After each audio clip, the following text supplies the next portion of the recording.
privilege for me to be here in the midst of all of you. Great pleasure because I've been closely associated with all of you in the direct selling industry. My belief always has been that the direct selling industry adds hugely to economic activity. It is a major driver of India's growth, and that it provides the economic impetus to more than anything else. And the key challenge for India is really about growth with jobs. So if you are not able to create jobs, we'll be in deep problems. And therefore, jobs are very, very critical. And this industry creates jobs. And important thing is that we need to create jobs for women. We need to create jobs for women because in India, the contribution of women to gross domestic product, that is our GDP, is only 17%. And worldwide average is around 40%. 40%, the gap between India and the rest of the world is enormous. 24% of women in India work, but the contribution is only 17%. And unless and until we don't, as a conscious policy, have gender parity, there is many more women to become economic drivers of growth, it will be very difficult for India to grow. And actually, if we are able to create gender parity, have 40% women working, we'll be adding $700 billion to India's GDP. Oh. So while we are growing at 7.6%, we need to grow at 9 to 10% per annum for 3 decades or more to be able to create jobs for a very young population. We are passing through a window of demographic transition, which rarely happens in history. Our population is very young. You know, the biggest social and economic transition that is taking place across the world is the fact that the population in Europe and America is getting older and older. The population in India is getting younger and younger, and it will keep getting younger till 2040. And therefore, if you have to reap this advantage, it can be a huge nightmare as well if you are not able to create jobs. So if you have to create jobs, there are only 2 ways. One is to push manufacturing in a very big way, and the other is to push direct selling. Yeah.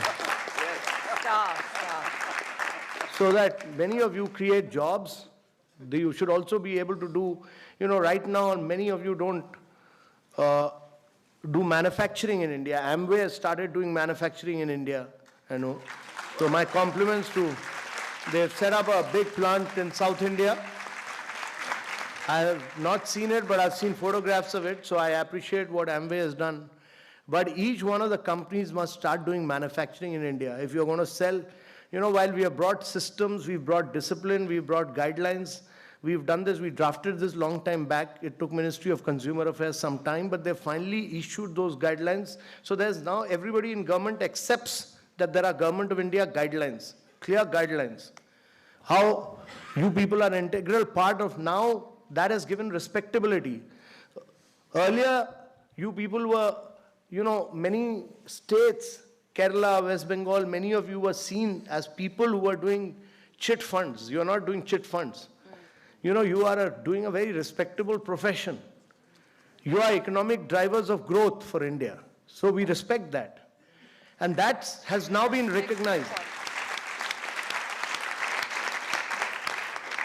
That has now been recognized that government has, by issuing these guidelines, clearly recognized that you are major players of India's economy, that you significantly contribute to India's economy, that you are adding to India's growth and wealth, and that you are creating jobs. And therefore, getting out with these guidelines were very important. And these guidelines have now been given to different states to realize that you are important players in India's economy, and every state will respect these guidelines because they've been issued by Government of India. But as we go along, I think we'll probably work towards a legislation which will clearly spell out what is direct selling. So we'll work towards that in the long run, and I think we'll totally legitimize all this. So my view is that a lot of wrong was done against some of you in the past. We've forgotten that. We should look at the future. We should look at growth.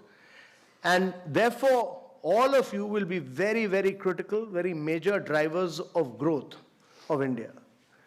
And as I've said, our objective is to try and make India extremely easy and simple. We are working towards that.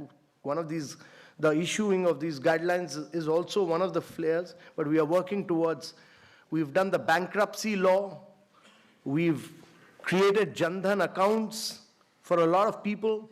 We have now working towards creation, this whole process of financial inclusion of people, working towards Jan Dhan accounts, working towards bank correspondence, working towards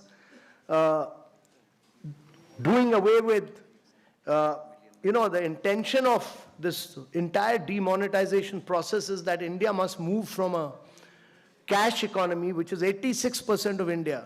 86% people used to transact in cash. Nowhere in the world does this happen. No country in the world is 86% transaction done through cash.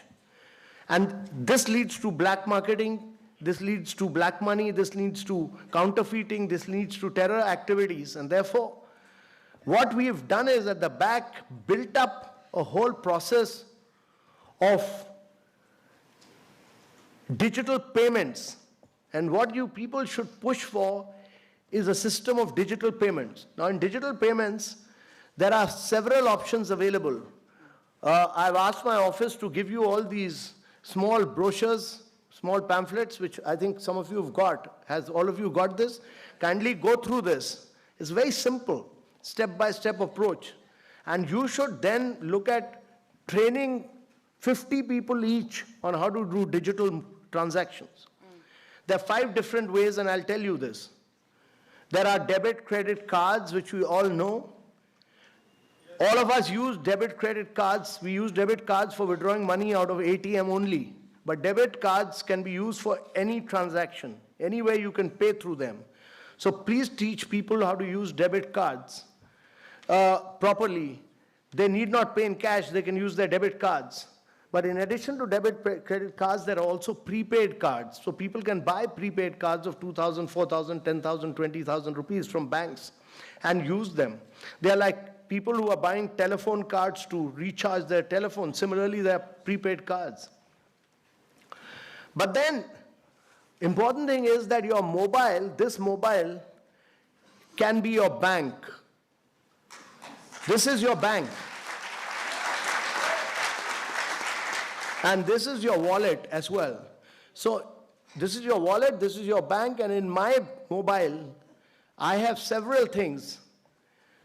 One is I have an app called the Unified Payment Interface. It's called the Unified Payment Interface, UPI. All banks are on that. All banks are on that. Please download this. Do it yourself and transact this because it's a very seamless, open, interoperable system. If all banks are connected, so any debit or credit that you do on that, you are not moving out of the bank. You're paying from the bank directly. So you just use the bank and pay directly for any transaction. So unified payment interface is interoperable amongst banks. It's a very simple thing. Many of you will say, but what happens if there is no internet? Vast areas of India are not linked to internet. We have a thing called USSD. USSD is nothing else but *99# on your phone. Just use *99# and ring it. And you'll get this. And on *99# on any part of India, on a GSM phone, you can actually do any debit or credit. So anywhere in India on a GSM phone, you can do debit or credit on what is known as USSD, but I call it Chetak because वो Chetak की तरह दौड़ता है और बड़ा simple है. So it's very easy. So use USSD in areas where there's no internet. And the third is Aadhaar-enabled payment. And Aadhaar-enabled payment is the most powerful according to me. Because in India, 99.9% of the people, adult people, all have Aadhaar. Everybody has Aadhaar. And I hope all of you have Aadhaar. You can't survive without Aadhaar actually. So 99.9% of the people have Aadhaar. There are 108 million adults who have Aadhaar. There are 38 million accounts which are seeded with Aadhaar. Bank accounts which are seeded with Aadhaar. Many of you don't know this. I didn't know this, but my bank is actually seeded with my mobile number. So, and with my Aadhaar number, both. So many of your accounts are seeded with Aadhaar, and if not, please get them seeded. So all our accounts which are seeded with Aadhaar, that is 36, 38 million accounts, all that you have to do is to go to any, there's a simple, very simple Android system which is available, and that links up. Actually, every mobile can be a walking ATM. Anybody who has an Android phone needs to just link this. And this costs just 2,000 rupees. But as demand for this increases, this cost will come down to 700, 800 rupees. You just need to link it up here with this. Use your thumb here. Just use your thumb. And when you do that, you just feed your Aadhaar number. Thumb, Aadhaar number. You don't need to remember your bank account. And just, it'll ask you, and you just say bank. Suppose my account is in State Bank of India, I just say State Bank of India, and the mobile will take you to your account. It takes you directly into your account, and from there, you can actually do debit or credit straight away. So just 3 processes. Your thumb impression, your Aadhaar number, and your bank. Just name the bank. It will take you to your account. And if you have to debit, just say 5,000 rupees or 200 rupees or whatever, and put debit and tuck, it goes. So it's a bang of a second. So immediately it'll transact business, and I think is Raghavan here? I'd asked him to come. He's here. So he will actually transact this. He will transact it for you. And Raghavan, I've got him with what he's carrying today is a micro ATM, but it is nothing. This micro ATM is actually nothing but an Android phone linked with a thumb impression. But this is just a micro ATM this is a mobile with a thumb impression, but in about 10 or 15 days, actually we are popularizing that every Android phone, you can buy this and this will become your all of you must become walking ATMs. All of you must become walking ATMs. And therefore, you can transact any business with that. So and this is an open system. In 10 days' time, it will become interoperable, so anyone can transfer from anywhere to anywhere. And the fifth is, of course, I told you about debit cards, I told you about UPI, I told you about USSD, and I told you about Aadhaar-enabled system, and the fifth is wallets. Now, what happens in wallet is that you are taking money out of your bank and putting it into the wallet. So I also have on my mobile, I do internet banking, I do UPI, I can do USSD, but I also have 2 wallets, that is SBI Buddy and Paytm. But you can use any wallet. You can use Paytm, you can use MobiKwik, you can do FreeCharge, the number of wallets which are operating. So what happens in wallet is that you're taking money out of the bank and putting it in the wallet, and from wallet you're paying tuck, tuck, tuck, tuck to everything, from electricity bill to buying Herbalife or buying Amway products, all their protein products. Amazing. To improve your health. Nice. Yeah, so everything you can buy. So all transactions can be done through that. So there are 5 different methods. Debit card, credit cards, prepaid cards, UPI, USSD, Aadhaar-enabled system, and wallets. 5 different systems are available. You use any one of them. And therefore, my challenge to all of you is that all of you must teach at least 50 people, from your maidservants, servants, to everyone at home, even elderly people. It's a very simple thing, how to do digital transformation of India. You know, 86% of India is cash. There's a lot of black money in India. Only 1% of Indians pay taxes. Indians are the biggest avoiders of tax. We've mastered the art of not paying tax.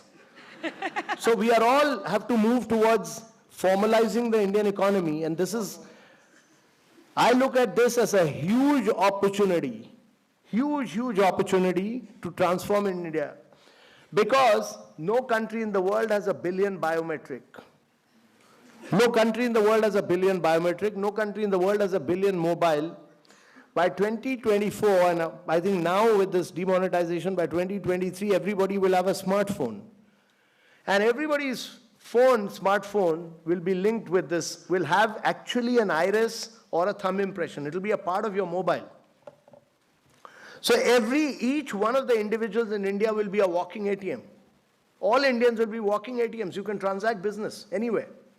And you can help others to transact business. So this is a huge opportunity for direct selling agents, all of you, to really push India into the digital age. And I see you people not as just direct selling agents, but agents who are going to transform India in many ways. And women learn this much faster than men. You know, women learn this all much faster than men, because, you know, when I was passing out of college in St. Stephen's, it was a male bastion. There were no girls allowed. But when my daughter got into St. Stephen's, it became co-ed the year I was leaving. And by the time, my daughter joined the college, almost 80% of the seats in the college are now taken by girls.